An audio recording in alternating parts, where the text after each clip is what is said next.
in the sinuses or in the throat. So I want to introduce our next speaker, Dr. Marie Matheson. She's a naturopathic doctor.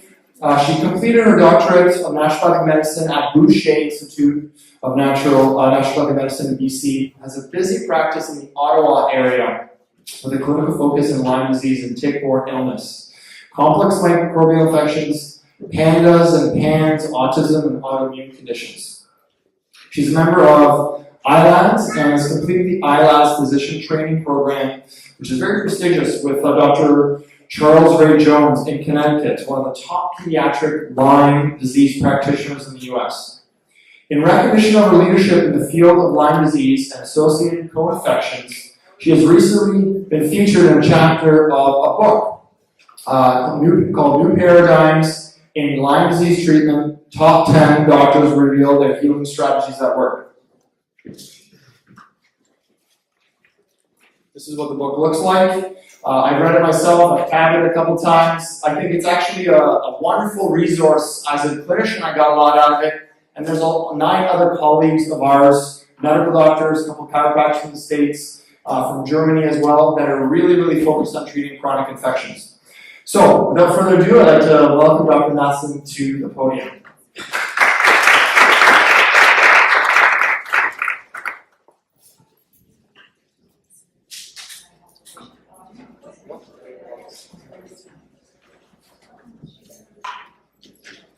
Great, thank you all for being here, and I'd like to thank AOR for having me. Thank you.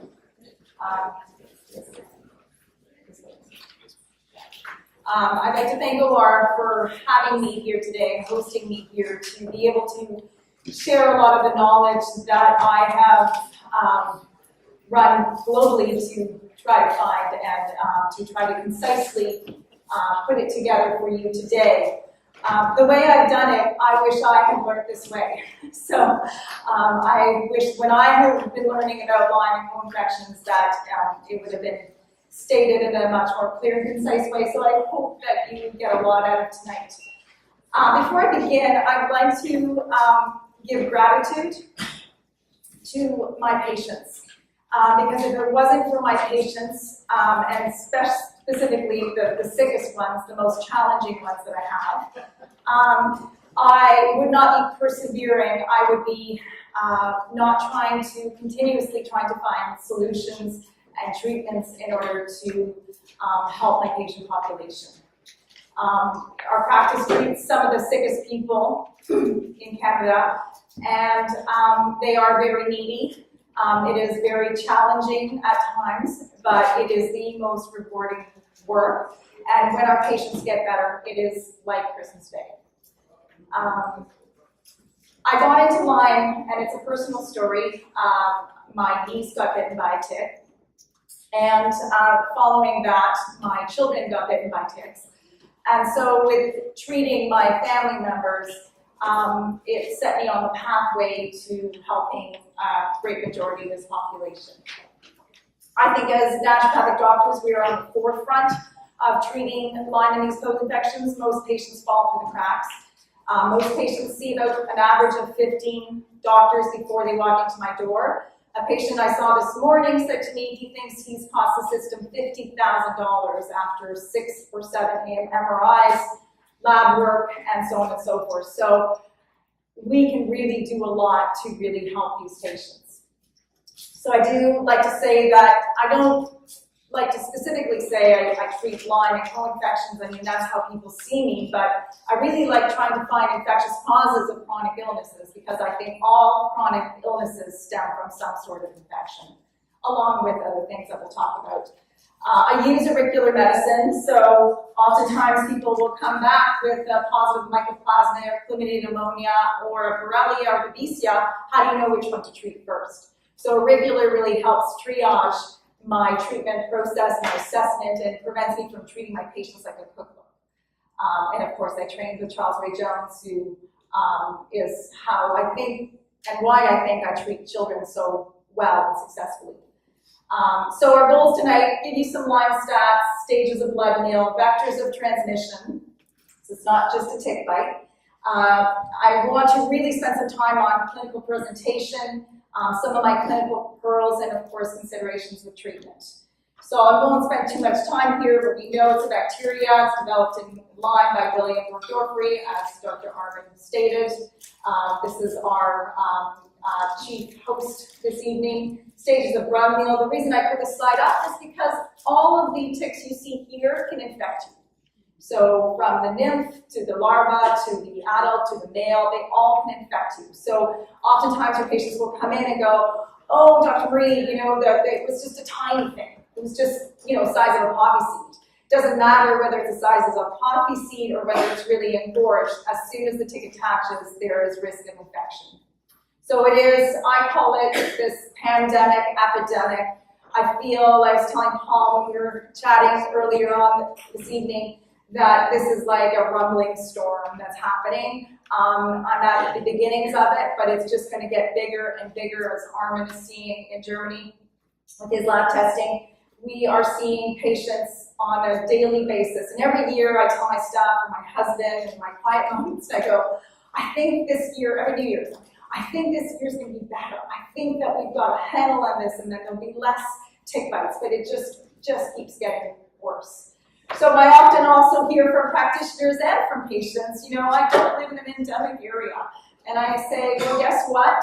We have birds, and these migratory birds are transmitting tick-borne infections. I remember at my ILADS conference, it was in 2011 right here in Toronto, which was so lucky that we got this in Toronto. They were saying that they were finding birds that were hitting the Toronto buildings and falling on the sidewalk full of ticks. So when we say, you know, sidewalks, are they dangerous too? They can be potentially, but ticks are everywhere. So you don't have to be in an endemic area. We do not have to be only in Connecticut. It's all throughout Canada. You know, as Charles J. Jones used to say, ticks don't see geographical borders. So vectors of transmission, yes, through ticks, through mosquitoes too, if you're in an endemic area and those mosquitoes are quite infected. If you get inoculated, like one of my cases that came in 6 months ago, she was bitten by, you know, about, she said, on average, 7 mosquitoes all at once. And so she got really sick with Lyme and co-infections. Horsefly spider bites, the chagas, or the chigas, the red larvae that come out of the spiders. This is very common in Europe and France. See a lot of European patients with these. Blood transfusions, so it's a running joke in my house. I always tell my husband I'd have to be on my deathbed before you allow anybody to transfuse blood, because we're not testing blood. We are going to have this infected blood bank potentially with these infections. Sexual intercourse, of course, why not? This is a spirochete. It's a cousin of syphilis. And of course, central transfer, this is the vertical transmission through uterus, through the fetus. So congenital Lyme, this is a very common thing I see in my practice, as well as through breast milk. So bitten by tick, what's the risk of infection? So the time of attachment, really quite unknown in humans in terms of studies. Animal models show that it could be less than 16 hours. The CDC states that the tick has to be engorged for 24 to 36 hours before it can transmit the disease. But ILAD states it can transmit the disease in less than 24 hours. And I will tell you over and over, I have clinical experience and testimonials from patients that have had the disease passed to them in less than 10 minutes. The more infected the tick is, so we're taught that the bug is in the gut, but the more infected that tick is, which is getting worse and worse living on this toxic planet, the more that infection will reside in salivary glands. So the minute the tick attaches, there is risk of infection. So I love this diagram because it shows that the larva, the nymph, and the adult stages can infect. As Armin stated, there's very different forms of morphology, which is why this makes laboratory work testing so difficult. So we've got the mobile spirochete, the cyst and round body, and then of course these intracellular pictures, which is actually how I say it to my patients when they go, you know, it's been a month and I'm not better. I go, these infections are inside your cells. This is an intracellular infection. So they are very hard to treat. They switch forms. And the significance is that they can invade, or they can, they can survive immune invasion and antibiotic or antimicrobial resistance. And so the serology blood work can be difficult.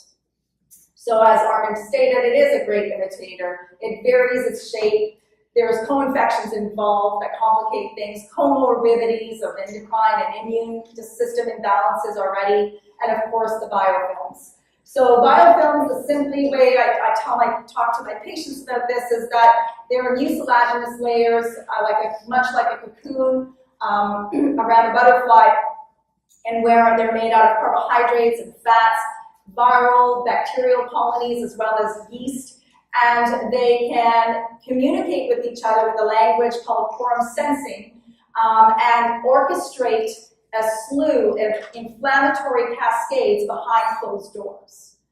This is the reason why chronic Lyme exists and why chronically ill patients stay ill. And this doesn't just happen with Borrelia burgdorferi babesia. This happens with yeast, this happens with parasites. This is what makes really sludgy, thick blood. And so patients will say, they'll have Lyme symptoms, and if they tell you they've got poor circulations, their hands and their feet are always cold, raynos, that's biofilms, right? So you've got to be thinking of biofilms right away, that these people are hypercoagulating.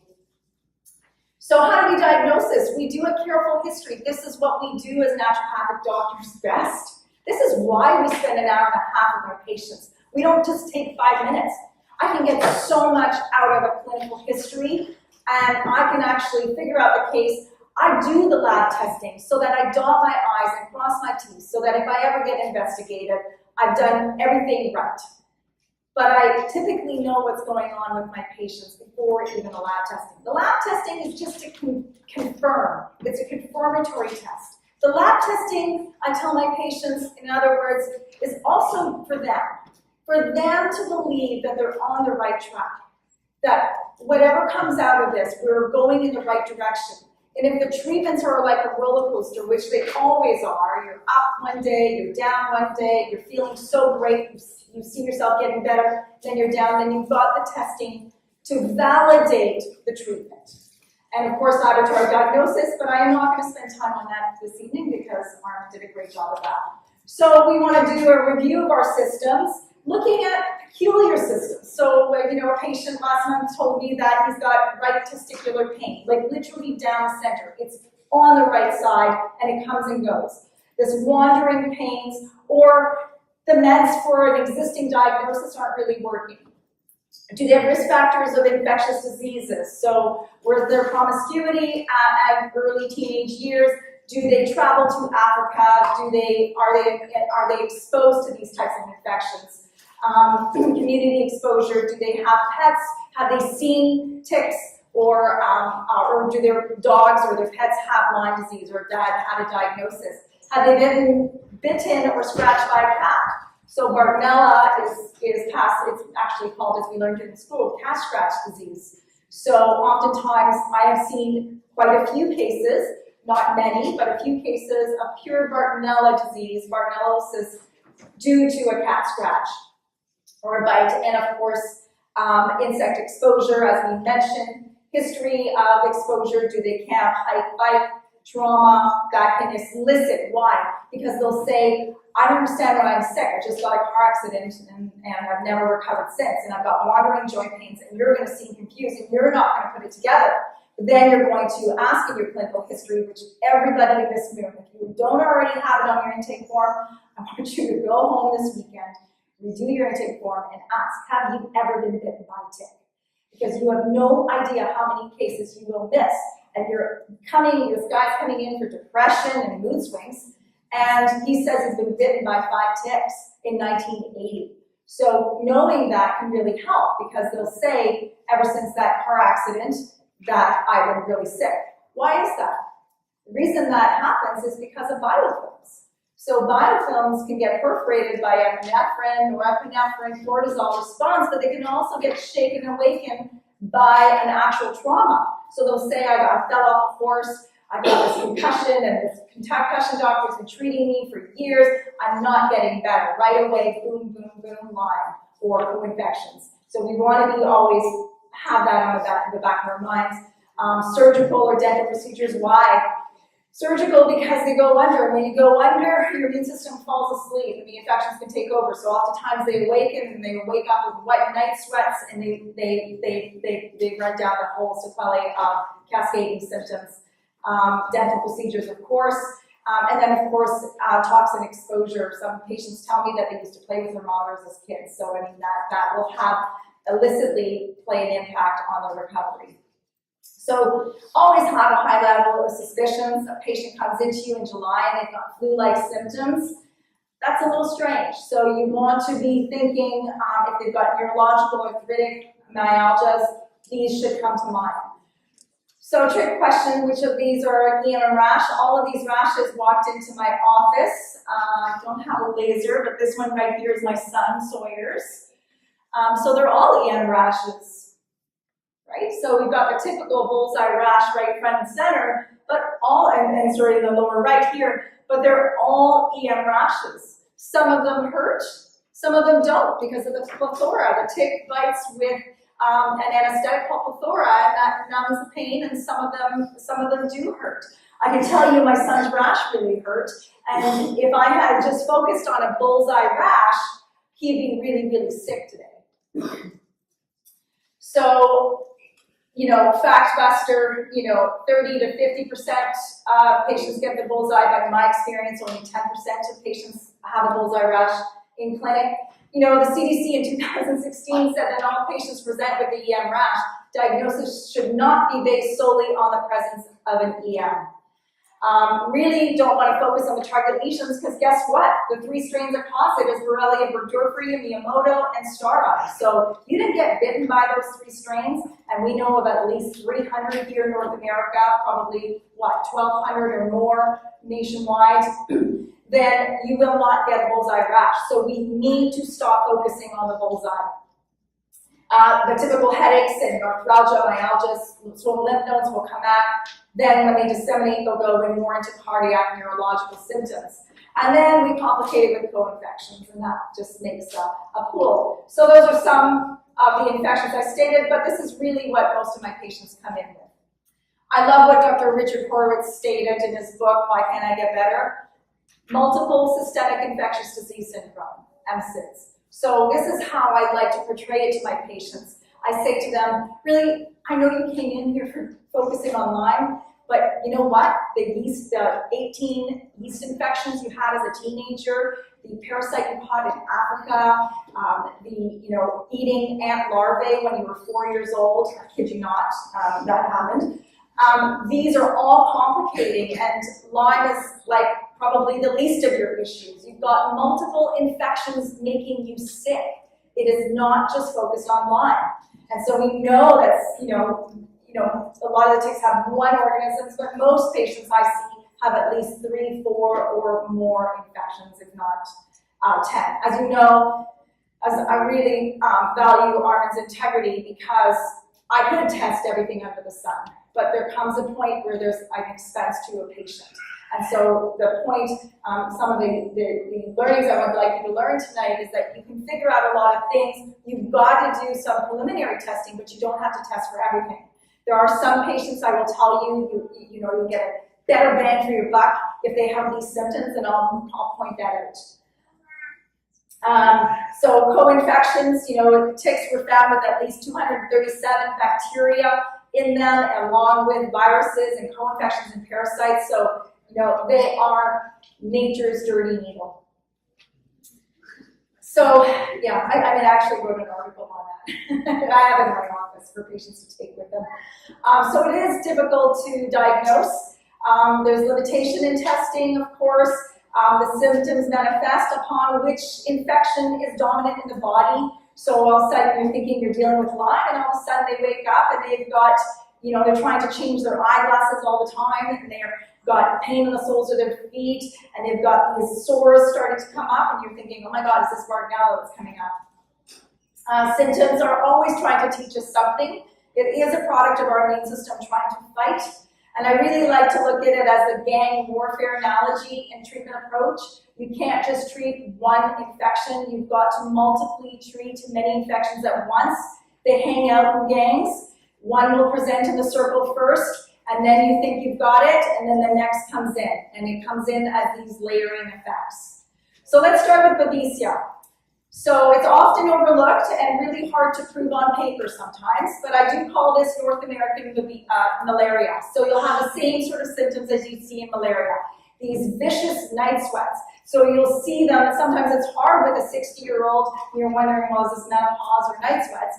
And if you've got a really good remedy for hormonal imbalances or hot flashes, then you can do a differential diagnosis that way. Of course, you can test hormones, but we know infections throw hormones off. They'll have severe brain fog. So your Babesia patients are really cognitively impaired. So some of them come in and just say, like, I just can't think, I just can't remember anything, I can't help my kids with their homework, I'm embarrassed, they hide, they are in a cubicle because they don't even want their boss to know their brain fog is so bad. They've got pain in the rib area because the Babesia likes to eat some of the cartilage in this area. They'll have a lot of air hunger, a lot of heart palpitations, because of course the Babesia affects the autonomic nervous system. They'll be dizzy. So typically, that's one of the symptoms you'll see with Babesia first. So you'll see they're really dizzy or they'll have a lot of sweats. And so as naturopathic doctors, you'll misdiagnose it for adrenal fatigue. And so I see a lot of patients falling through the cracks that way. They've seen other NDs and said, I've treated for adrenal fatigue over and over and over, and the treatments don't work. We all have really good treatments for adrenal fatigue, and we know when they work, right? So if you've tried after a few months and your patients are not getting better and the dizziness is not getting better, you've got to rule out Babesia. They'll get a lot of numbness and tingling, some nausea, and you'll typically see a flare every 4 weeks. Because I think it oscillates, I'm not sure Armin would beg to differ, but with my filters it oscillates actually with, it comes in as a parasite and a bacteria. So I see it, having that more parasitic angle to it, and I see it actually flaring up on the full moon. So Bartonella, these are your really anxious patients. They'll have a lot of neurological symptoms. These are the patients that have the visual disturbances where they're like, they have a morning glasses, they have glasses for the afternoon, and they have evening glasses. And so they keep their vision changes constantly. They'll have eye pain. They'll often have a lot of these eye infections. They'll have striae that doesn't follow the longitudinal plane, which I'll show you in a second. So, doctors will say, oh, they're just stretch marks and they're in the middle of the back. So they just don't make sense. They'll have a lot of modeling of the video reticularis. They'll have a lot of sores. They look like pimples, but they scratch them and all of a sudden it just kind of bleeds. They'll have headaches in this temporal area where Babesia is more in the front, Lyme is more at the back. They'll have pain in the feet when they get up. So that's kind of a real telltale sign. They'll get up in the morning because Babesia pools into the feet. They'll get up and they'll just be like, it feels like a bruised feeling, and you'll want to dose them with arnica, but they feel like they've got a lot of foot pain, lots of lumps and bumps, so Babesia runs through that lymphatic system like crazy. You want to drain their lymph. And so you'll find they'll actually have a lot of swollenness under the armpits, a lot of cervical chain ganglia will be swollen on all the other little kids. A lot of kids seizure with Bartonella. A lot of kids have a lot of OCD. So you'll see these kids who are otherwise fine, and then all of a sudden are hand washing 60 times a day. And so you'll often pick up this with Bartonella. So these are all, of course, these are my patients. These are pictures that come in the office. I always ask permission and always ask to treat. This is his brother Heinem's autistic. This was passed congenitally through dad is bipolar.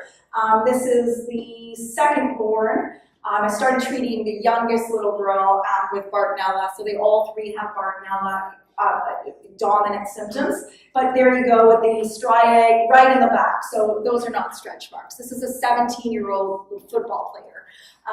And so this is a beautiful, as hideous as as hideous and horrible as this disease is, it's absolutely fascinating to study. So this is livedo reticularis. This is going right through the lymphatic chains. So that's a very predominant Bartonella symptoms. And then this is really some old Bartonella that you'll see. This is just on the side of the hip and as well as the top. Anaplasma ehrlichia. So this is the worst headache they've ever had. They'll say, I woke up and I just felt like garbage. So think of aconite kind of predisposition. So they'll get a lot of severe chills and headaches, multiple pains. These more fibromyalgia kind of patients, pneumonias, congested lymphatics. So I'm treating a little girl from Montreal with a very high anaplasma. She's in a wheelchair. Not anymore, which was great, but she was in a wheelchair, came in, and she had a spatula on her lap. I do auricular, so I touch all my patients, so I had to do auricular through myself. I couldn't even touch her. I could not put a finger on her. It caused debilitating pain. When I asked why she had a spatula on her lap, she says, I put it in my mouth because the pain is so bad, that way I don't have to scream. So she was puffy and swollen. She's this 11-year-old girl. She must have been 160 pounds. This little girl got bitten by a tick, had a bullseye rash, never treated by the doctor. February, fell down the stairs, hurt her wrist, and then 2 days later, blew up with symptoms. So that is biofilms. Anyway, she's out of the wheelchair now. She's doing really great. I just saw her last week. So they'll have thrombocytopenia, leukopenia, and oftentimes elevated liver enzymes. That's a telltale sign as well. Lone Star tick, I just wanted to add this in. This gears more towards rickettsia. I did want to add this in because this is fairly new for Canada. I've been watching this in the States, especially in New York, with these patients who are getting this meat allergy, where they're anaphylactic, literally. I mean, they will not get better unless they get an EpiPen, they go to the hospital. But the Lone Star tick is a tick that literally looks like a badge, like a Lone Star at the back of the tick, and it carries rickettsia, Rocky Mountain spotting fever. But the sugar in the saliva of that tick actually correlates to the, the sugar found in red meat, the alpha-gal, and it causes this huge autoimmune reaction and anaphylactic shock with these patients. I saw it coming and I thought, oh my God, brace ourselves. It's going to be here in Canada, and I've already started treating 4 cases of it. So far, the treatment has been great. I've been actually treating them. The testing has been coming in for babesia, so I've been using a lot of babesia remedies to treat these patients. So it's fairly, it's kind of an exciting work there. They are especially worse with the pork and the red meat. So chlamydia pneumonia, lots of fatigue with these patients, severe neurological involvement. These are the classic patients who will be diagnosed with MS. So they'll come in and they'll be like, I have MS, but I'm wondering if this might be Lyme as well, and they'll test positive for chlamydia pneumonia typically. They're typically pretty toxic patients, I have found. Chlamydia is like a really dirty bug, and it really feeds off that toxic floor that can be in humans. So really make sure before you address the chlamydia that you really detox these patients, otherwise you'll make them really sick. Mycoplasma, again, ruling out MS. So these patients will have that crawling sensation in their skin. They are sensitive to touch as well. They'll have a chronic cough. They'll have a arthralgia, myalgia. As you can see how we've seen the similar symptoms in a lot of these categories, but really these infections need to be ruled out. Of course, mold. Lots of brain fog. So these patients will talk very slowly, typically. The initial intake will take me like 2.5 hours. They are really, really ill. They can't think. I had a real estate agent that had, their office was full of mold and made 25 of them very, very sick. And I could barely make sentences neat. They're just really chronically depressed. They feel worse in a moldy environment, obviously like in a church or in the rain. So they often say my joints feel worse in the rain, so you want to be thinking about mold. They'll have rosacea, allergic sinus sinus issues, snoring issues. They'll have multiple lymph nodes infected. Odors will bother them. These are your chemical sensitivity patients. They have mold. Once you treat the mold, they will get better. So I love this because this is volume 22, issue 4, October 2012, right on the Health Canada website. Serological test results are supplemental to clinical diagnosis of Lyme disease and should not be the primary basis for making a diagnostic or treatment decision. So it is a perfect storm. You've got these environmental weakness, you've got the SNPs, DNA, genetics, epigenetics, the types of infections, what kind of tick or sandfly bit the person, what kind of infections were in that insect, and then their toxic garbage load. You know, a tick or a spider, they don't really care whether you ate McDonald's or you ate organic. So some of these patients that see me, some of them are really advanced, but some of them are truck drivers that just stopped at the side of the road to pee and got a tick bite. And they've been eating McDonald's and sugar all their life. So you can imagine why one person will develop knee pain and another person will develop ALS. So little misdiagnosis. I fully agree with Dr. Arman that a lot of our patients are getting misdiagnosed in labels. I call these labels, these are boxes. They help we as doctors communicate with each other. So when you say a patient has fibromyalgia, I know there's the 18 points that are going on, they're really tired, I know what you're talking about. But it doesn't speak to the causal chain. It doesn't tell us what is going on with this patient and what are some underlying causes of what's making them so ill. So yes, chronic fatigue syndrome, fibromyalgia, totally treatable. Parkinson's, ALS, those are some of our most toxic patients. They are so ill. I treat a lot of mechanics, I treat a lot of welders, I treat a lot of police officers. I worked at the police station in my earlier days, helping with police officers with nutrition, and a lot of them work in the rifle room, which is full of lead. A lot of police officers retire, get bitten by a tick, and then develop ALS. Rheumatoid arthritis. You know, I never told you a story about Charles Ray Jones, but that's how he found Lyme disease, is that he moved to Connecticut and all these kids were walking in by the dozens with rheumatoid arthritis, and he's like, what's going on? And then one day, this little girl had a really bad cough, probably pneumonia, and so he treated her with amoxicillin for 3 weeks. She came back 3 weeks later and she said, Dr. Jones, my cough is gone, and look at my knees, they're all better. And so he started thinking, well, what if there's an infection here? So he started treating more and more kids, started investigating treatment, and found Lyme correlated with RA. Now, it's not always Lyme. It could be Klebsiella, it could be Proteus infection. I found other infections that are a cause, but you always want to rule out Lyme and co-infections. So considerations of treatment. So we look at these stealth infections and we go, oh my gosh, I'm a naturopathic doctor, I can't treat these infections. And I'll kid you not, at the beginning of treating this, I was so scared. I used to go, I can't treat you, but you got to go to the States. You got to go get help somewhere else. You have to use antibiotics. And my patients would look at me and say, well, it's a 6-month waiting list, and I can't wait, so you got to treat me. And I do auricular, and I treat what I do, and I treat what I find. And lo and behold, by 6 to 8 months later, they were 80% to 60% better. And they look at me and they go, do I really need the antibiotics? So I realized very quickly, well, wait a second, it's not just about the infections, it's about everything else. So these patients will be coming at your door and they've been on years of antibiotics and they're no longer a candidate for it. They just don't tolerate it, or they're only 30% better and they want another change. A child, I treat so many children with Lyme and I don't use antibiotics, I really don't. They do so well, including my own children. They respond to our biological medicine so well.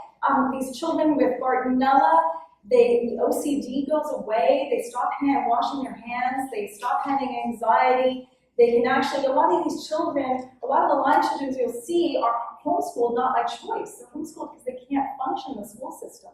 So it is absolutely amazing. And what's amazing is that they often get better with 3 or 4 treatments. So the parents will say, well, how come I haven't seen you for a year? and I'm, 60% better, I'm not there, and you just treated my child, and it took, this one kid I saw in January was completely resolved, full resolution by end of March. So kids are resilient, why? Because they're less toxic.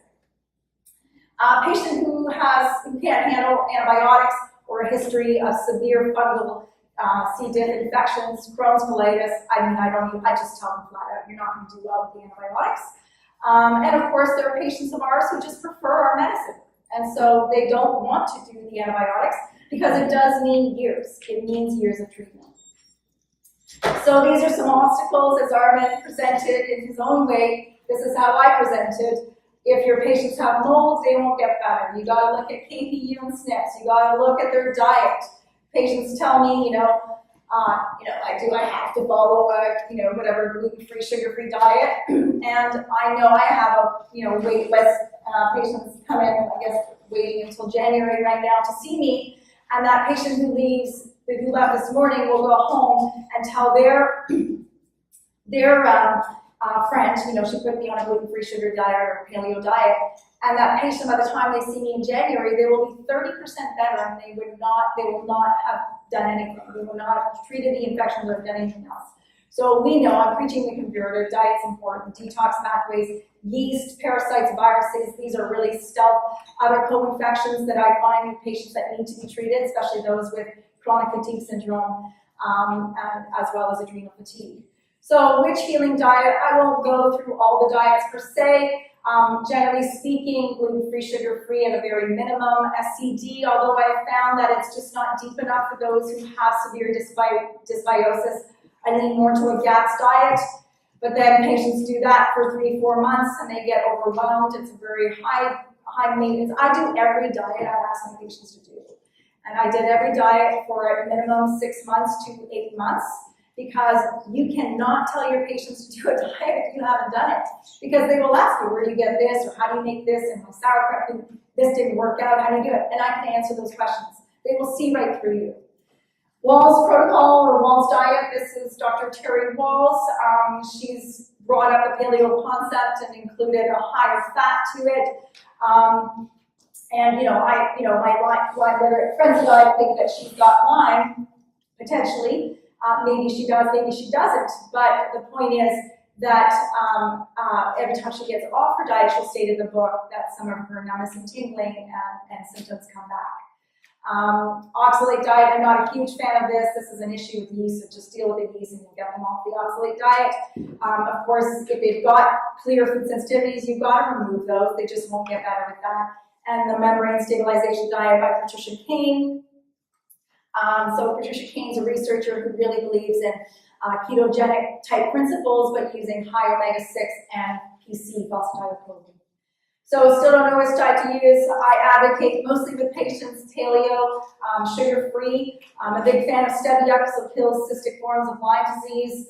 I'll talk about that in a second, but I really try to remove or limit dairy and some of the other inflammatories. When they get better, I'm the first to say introduce honey and dried fruit. And one of the nicest ways and the most respectful ways to do this with patients and for them to be on board with you is to say, listen, I just need to see a win. I just need to see you getting better.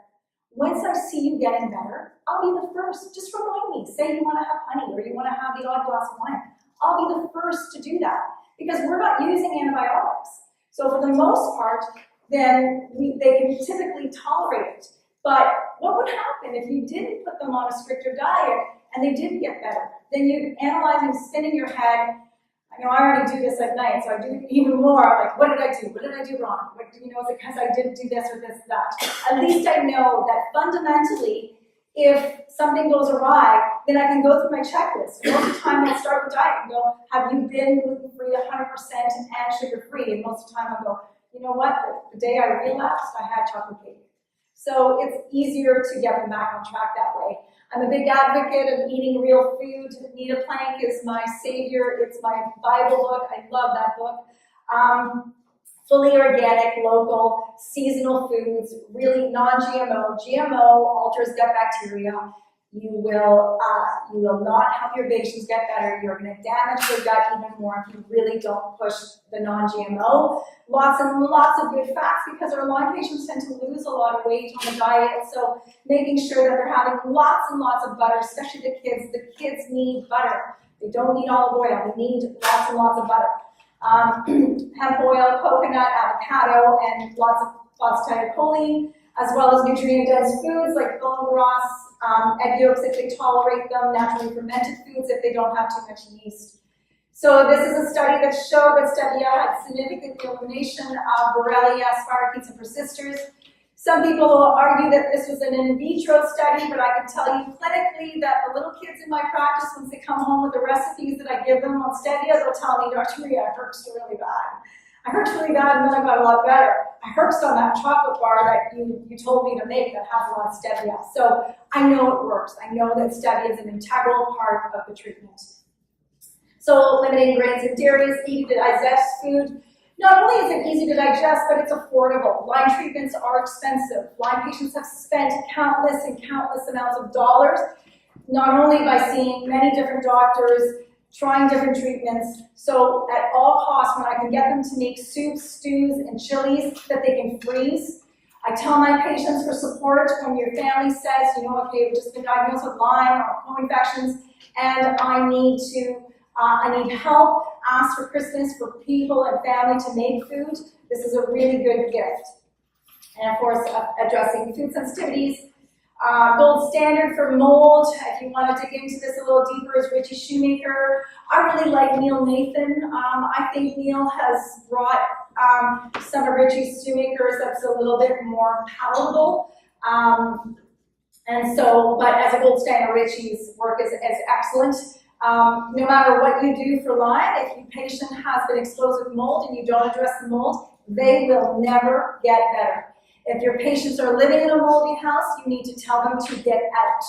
You need to tell them to get out, and you need to tell them to get out. They will not get better. You are going to spin your wheels and wonder why your treatment's not working, and lo and behold, you'll find out very soon and very quickly that it's because they're living in a really moldy environment. So lots of cues that we can look at. I have a mold mycologist that will drive all the way to Toronto. He's so amazing to test homes. I really do prefer him because he'll open up drywall and test. The Ernie test will just test the dust particles. And so I'm not using Ernie as much as my mycologist because Ernie was coming with a lot of false negatives. EMF radiation, of course, this is huge. Klinghardt says that the bugs within us feel under attack with Wi-Fi. So if you have patients who can't sleep and have neurological symptoms, numbness and tingling, they will not ever get better with Wi-Fi. You need them to at least turn it off at night. You can tell them to buy a timer, a Canadian timer for $25. It shuts it off at 10 o'clock, brings it back on at 8. Nobody should be using it in the middle of the night. This also stops teenage kids who are gaming or whatever they're doing in the middle of the night. So really important to address this. We should all be addressing this with our patients. Cell phones are turned off in my office. Nobody's allowed to have them on. It's just a policy that I have. Ruling out KPU. So KPUs, enzymes that are needed for bean synthesis, and instead it makes malonic acid, which just leaches the minerals. So you'll see a lot of these patients who are totally mineral depleted. A lot of Lyme patients have it before Kono. I was using Health Diagnostic Lab. Now I just energetically test for the minerals and I just treat. Of course, looking at methylation defects, this is always another big piece of treatment. So yeast, I'm just going to talk about yeast tonight. It's always hitching a ride. Most of the time our patients had yeast prior to the tick bite. They can get the yeast from the tick as well. But the yeast I call soldiers outside the castle. Yeast parasites, heavy metals, toxins. They're kind of outside the castle. And they guard the king and the queen, who I call Borrelia, Bartonella, Babesia, and I include in that category viruses because I think viruses are really, really stuck. And so if you try to hit the virus, you try to hit Borrelia first, you'll never get anywhere. You've got to knock down that toxic load, you've got to knock down the yeast, you've got to knock down those soldiers, and instead of barging and banging the door to get to the king and queen, he'll just kind of open the door and it'll be really easy, and all of a sudden he'll just get better. So it is a yeast. It feeds all other infections. Yes, we know it as patients have, the white coat on their tongue. You can hear that our patients get yeast infections. But did you also know that dysmenorrhea treatment is best by using yeast treatment? Headaches can be eradicated by clearing out yeast. Ringworm rashes, of course, it's not a worm, it's not a parasite, it's a yeast. Rashes in general are typically yeast. I got a huge, on a patient this morning, a huge yeast rash. And I was like, oh my God, have you been eating sugar? And she's like, oh my God, how'd you know? She's like, because you've got yeast coming out of all your mucous membranes. I've seen Hashimoto's decrease, so I've seen TPOs climb all the way down just by treating yeast. I rarely test. I do the organic acid test, but typically because I have a tool, I have a regular, I just put on my yeast filter and I can figure it out. Dr. Brewer's done a lot of work. ILADS, again, at an ILADS meeting on the sinus cavities, and so really treating yeast, candida, and mold. If you've never ever addressed the sinuses, they'll never get better. So you've got to get into this area as much as possible, and you must always use a binder. This is probably why your yeast patients herpes a lot. If you're wondering, oh my God, they're sick all the time, it's because you're not using a binder. Or if they oscillate, they can't get rid of the yeast. They've seen 3 other naturopathic doctors who've been dealing with this for 20 years. It's because you're not pulsing them. So typically I find pulsing and decreasing the resistance of yeast by pulsing them every 4 to 5 days. It's not something I made up. I found it with auricular, that's the 4 to 5 day mark is what comes in with most patients. So I pulse them every 4 days. So I draw this up with them, like A, B, C, D, or whatever. Sometimes I use 4 of them. I always tell them it's not any more expensive. You're just going to take 4 remedies, but they're going to last you for 5 months because you're going to pulse them and you're going to get a better bang for your buck. So you are going to get better resistance. And then if you've got a binder at the end of the day, or at least 3 times a week, then you're going to avoid a lot of Herxheimer reactions, a lot of gas and grumbling. So typically they'll start yeast killing and they'll get a lot of herxing in terms of their gut dysbiosis, and you just have to calm them down and guide them through that. We'll talk about that in a second. Unhealed emotional trauma, this is huge. I had a patient in today from Montreal. I treated him for Lyme, specifically Babesia, 4 years ago, and he's had a relapse this March. When we started investigating, he tells me today, that he had this huge emotional trauma. He says, by the way, did I tell you my dad was diagnosed with pancreatic cancer in March? And so he goes, I just don't get it, Dr. Marie. How come you've been treating me since March? And I'm like, I'm 80% better. But the first time you treated me 4 years ago, it just took 2 months and I got better. And so, dealing with this unhealed trauma is so huge. So whatever your tool is, you can send them to counseling, you can do EFT, you can do tapping, you can do matrix reimprinting, you can send them for NSA. I have a practitioner who does network spinal analysis, she's a chiropractor. It's amazing. You can do acupuncture, whatever, homeopathy, but they need to deal with that trauma or they will never get better. And so today was a huge, the gasket was kind of relieved and released, and he kind of got that today. So hopefully he'll be well on his way. Dental issues, as Armin explained, Jerry Tennant says that 63% of our infections are kept in our jaw.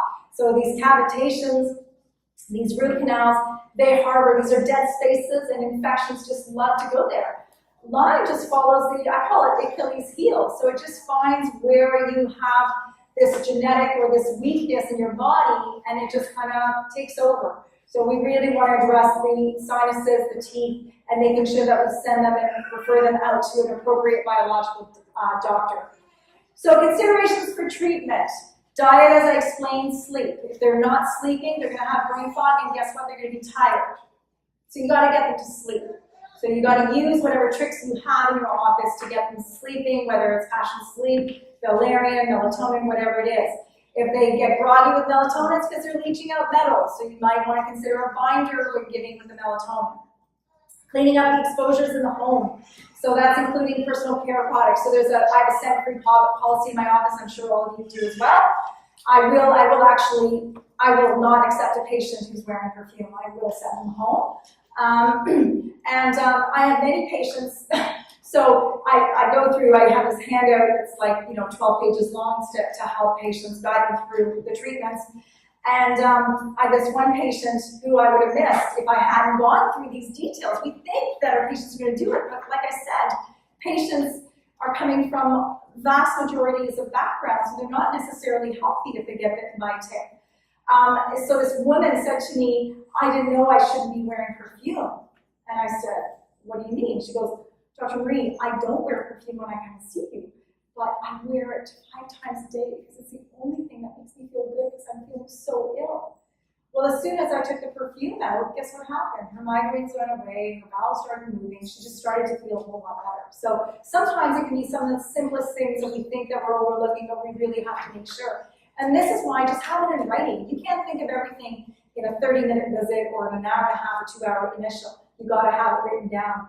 Physical therapies, all my patients do physical therapies, whether it's sauna. Most of these patients can't tolerate sauna, so do not start them on sauna therapy. But foot baths, castor oil, some of the really great naturopathic tools that we use, that we are trained to do can really work. I love colonics, I love coffee enemas. I always tell patients it's not one thing that made you sick and it's not one thing that's going to get you better. So the patients that tell you, well, okay, I'll try this and see how it goes, and then we'll try this, I just look at them deadpan and go, you're not going to get better. It's going to take you 10 years to get better. You need to do everything at once.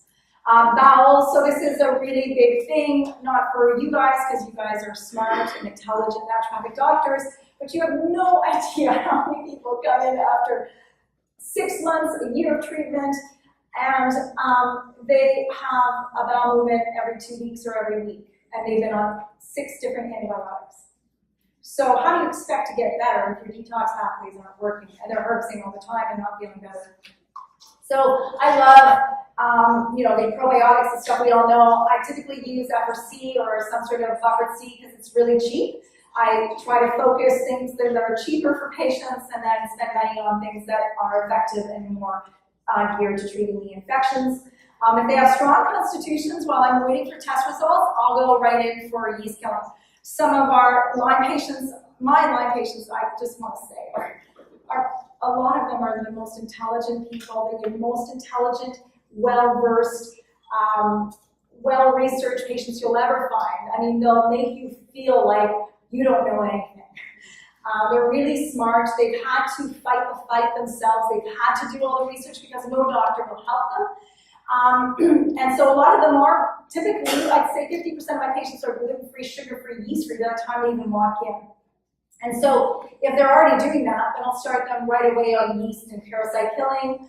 I'll gradually increase with other remedies. I start really, really low to avoid herpes reactions.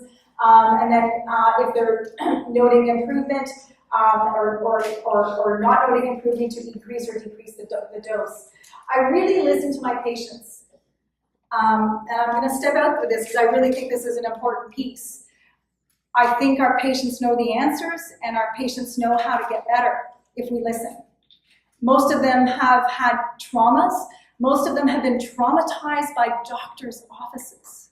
Most of them have been traumatized by infectious disease. Patient 2 months ago got a purse thrown out in the hallway and was told never to come back.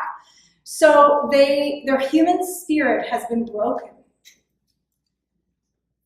And so if you don't listen to them, they will never get better, no matter how many 10,000 remedies you give them. They need to be listened to. And a lot of them have not been explained herpes reactions. A lot of them haven't been explained that they're likely going to feel bad at first. But if they feel bad, they have the power to lower the dosage. They have the power to also increase. I laugh because it's always my German patients. The German mothers, they're like, I like the remedy, I like the feel of it, and I just decided to increase really fast because, and he had lots of stuttering, but you know what, it went away. And so I kind of look at that and learn from that and go, I don't get mad at them. I don't go, oh, you didn't listen to me. I go, well, good, I'm glad nothing bad happened. But this is really important. Once you listen to them, they'll be on board for just about anything you do. They'll do the coffee enemas. They'll do the colonics. They'll do anything as long as you listen. And then, of course, stabilizing membranes for the really sick patients, so really flushing them in with fats. That can be a really beneficial thing. Making sure most of my patients, because I'm using so many killers, they've got to be on a probiotic. I really prefer probiotics that are FOS-free, fructose oligosaccharide, because it feeds yeast. And as I said, most patients have yeast and parasites, so just take the FOS out. They often have SIBO as well, that the FOS will just exacerbate that. I always add in something for detox, so either the glutathione, some herbs, some homeopathic drainages are always in there. Binders are always in there. You've got to have a binder. If they're constipated, don't start with charcoal, start with chlorella. If they've got a stronger constitution or their bowels are moving, but you really think they're really sick, then you start with charcoal. Yeast killing, so any of these, I'm sure you guys all have your arsenal for yeast killing. Whatever you think works really well, I advocate rotating these. And then, of course, killers for Lyme and co-infections, the androgathes that Paul mentioned, the artemisinin, excellent in cryptolepsis for babesia. Stephania root is excellent for any Lyme patient or co-infection patient who has a headache. It will kill the infections in the head, and they'll feel so much better. Petunia I use a lot with Bartonella, Sida, cat's claw, Japanese knotweed. And the Hydrosis canadensis is actually really great and an indigenous herb to us in Canada.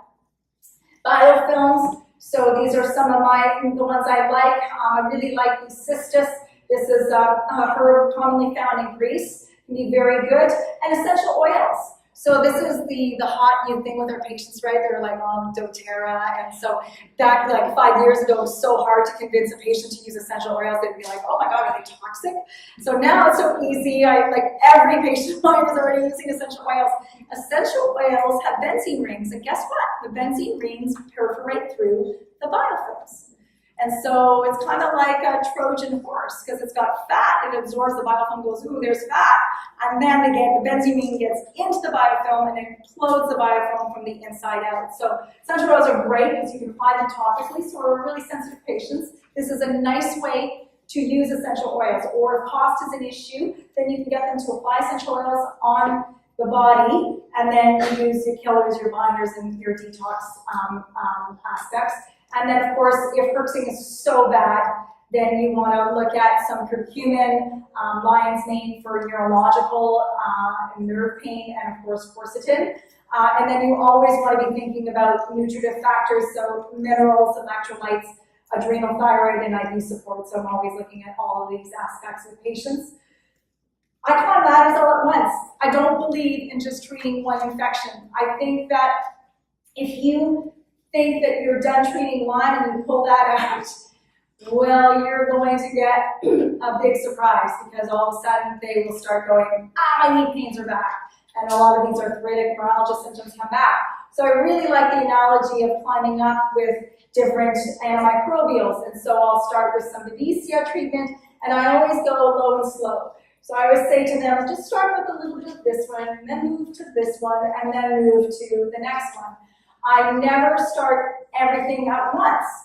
For 2 reasons. Diagnostically, I like knowing what's going on with my patients. So if they say, oh my God, I hurt so bad with Petunia, which is for Bartonella, and I had no issues with cryptolepsis, and I'll go, oh, cool, okay. So Bartonella is kind of at the forefront. So we need to focus on that right now and always keep a foothold on it. You see, you always want to have a foothold on these infections to make sure that they don't run rapid. And by doing that, then you can get the overall low down and get better resolution and get patients to stay better. So individualized care versus protocols, of course, we are not treating a cookbook, we are treating human beings. Do not look at protocols, look at your patients, look at the symptoms presenting. If you don't have an energetic technique, you can get a lot of this just by looking at the symptoms that are presenting. And my success to treatment is not based on lab work, it is based on clinical symptoms. So if a lab work comes back and it's negative, but the patient still has night sweats and joint pains, I still treat. The reverse is true too. If the lab work comes back positive, but the patient is generally okay, I might lower the treatment. I may not stop, but I may lower it. With children always know. So if the child tells me, Dr. Marie, the Lyme's still there. I still treat them. So always ask a child, do they think the Lyme is gone? And that was a trick I learned from Charles Ray Jones, who's 89 years old, who's been treating pediatric Lyme for 45 years. He'd always sit down, he'd come down his knees and go, is the Lyme still there? And the kids would either say yes or no, and he was always right. The kids were always right. So don't ever work on biofilms, by the way. I should say never ever, your patient will never come back. They'll get so sick. So if you start imploding those biofilms before you've actually cleared out infections out of the blood, they will get sick. So this is actually a picture I keep in my office. It is an analogy I use for patients, and the more analogies you have, the better compliance you're going to get with patients. So I show them that this is you, and this is you having herpes.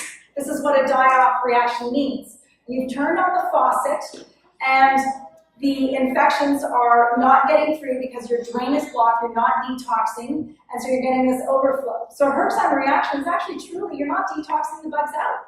So you got to back up. You can either do one or two things. You can actually open up the drain, get them to do more saunas, lemon water, Epsom salt baths, all the good stuff that we know how to detox, more liver herbs, and or turn down the faucet if it's really strong. Some patients just decide to open up their lung trees and just keep the faucet on, keep with the antimicrobials, and they push through it. Some of them, it's so bad, they end up having to turn it off and then opening up the drain. But I teach them this, and by teaching your patient this, I promise you, you will have less emails. I promise you, you will have less phone calls. I promise you, you will have more compliance. I spend a good 20 minutes teaching this in my office because it matters. You leave your patients with an empowerment, that they're in control, and that they can increase or decrease when they feel it's right.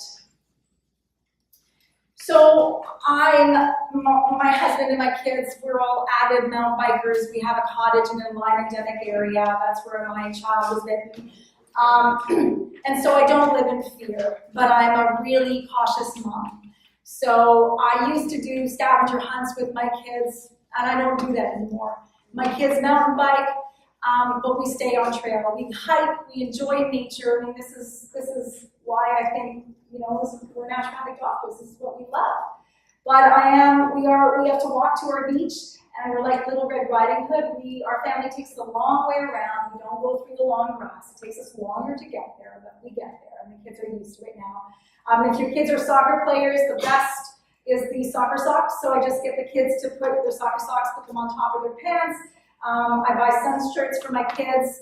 And I just get long sleeve ones, especially in the early season. By the end of the summer, the bushes, there have been lots of mountain bikers through, the bushes are nice and weeded down so they're not touching stuff, and it's hotter, so I let them go in t-shirts, but it's the legs, right? Because they step down, where do the ticks start likely? They start here. So a lot of bites happen behind the knee, the ankles, my son was on his ankle, a lot of the groin. So if you cover the legs at least, I think that's a lot better. Vaccinate your pets. I know the vaccine can make them sick, but we're more important than our pets. Have a safety zone. I have patients who, at least cut the lawn in front of their house. They live in an endemic area. I have patients who are in Dunlop, just outside of Ottawa. Ticks are falling off trees for goodness sakes. What are you going to do? Some patients just won't leave, And in my quiet moments, I remember when I finished my training with Charles, I came home from Connecticut and I said, oh my God, I said to my husband, I'm so scared. I'm walking down Neiltown. I'm scared something's going to happen. And now, 2017, here I am. I'm in an endemic area. So, am I just going to pick up and move? No. And so I don't live in fear, but I am really cautious. Do not burn, do not put alcohol, do not put essential oils on the tick. They will vomit right into the host. You'll make it worse. The tick remover is the best. My favorite one is from Europe. It's called the Tick Twister. It works so well. I have patients who are in very endemic areas. I have patients who pull ticks off daily who tell me that this is the best tick remover they've ever used. I love it. It's small, so when I trail run, I just tuck it in my sports bra and I have it with me at all times. So if you want to learn more about Lyme, because as you can see, I could talk for hours. I haven't even scratched the surface.